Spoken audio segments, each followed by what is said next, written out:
مولانا رومی فرماتے ہیں کہ انسان کی جو اصل ہوتی ہے نا اس کی سوچ ہوتی ہے، باقی تو تمام ہڈیاں اور گوشت ہوتا ہے۔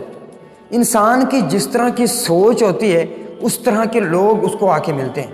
جس طرح بابا جی کیا خوب فرماتے ہیں کہ اچھے بندے دی صحبت ایویں جویں دکان اتاراں، سودا بھاویں لئیے نہ لئیے پھلے ہون ہزاراں، کہ اگر آپ عطر والے کی دکان کے پاس چلے جائیں تو وہاں سے آپ سودا لیں یا نہ لیں، جب آپ واپس نکلیں گے تو خوشبو آپ کو محسوس ہوگی۔ لیکن اسی طرح سے آپ برے بندے کی صحبت کیا تذکرہ کرتے فرماتے ہیں کہ برے بندے دی صحبت ایویں جیویں دکان لوہاراں، کپڑے جننے کنج کنج بھئیے چنکا پین ہزاراں، کہ کپڑے جتنے بھی آپ سمیٹ کے بیٹھیں گے کپڑے جلیں گے ضرور۔ سو انسان کی سوچ کے اوپر منحصر کرتا ہے کہ وہ کس طرح کی سوچ کے لوگوں کے ساتھ بیٹھتا ہے۔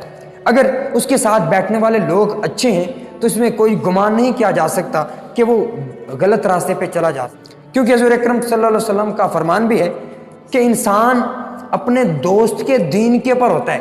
ایک مسلمان اپنے دوست کے دین کے اوپر ہوتا ہے کہ جس طرح کا دوست ہوگا اسی طرح کا اس کو رنگ چڑھے گا۔ اگر اچھا دوست ہوگا تو اچھا رنگ چڑھے گا، اگر برا دوست ہوگا تو اس کو برا رنگ چڑھے گا۔ سو اس میں یہ کہا جا سکتا ہے کہ کہیں نہ کہیں پہ انسان کی کامیابی اور ناکامی میں انسان کی سوچ اور اس کی صحبت بہت زیادہ میٹر کرتی ہے۔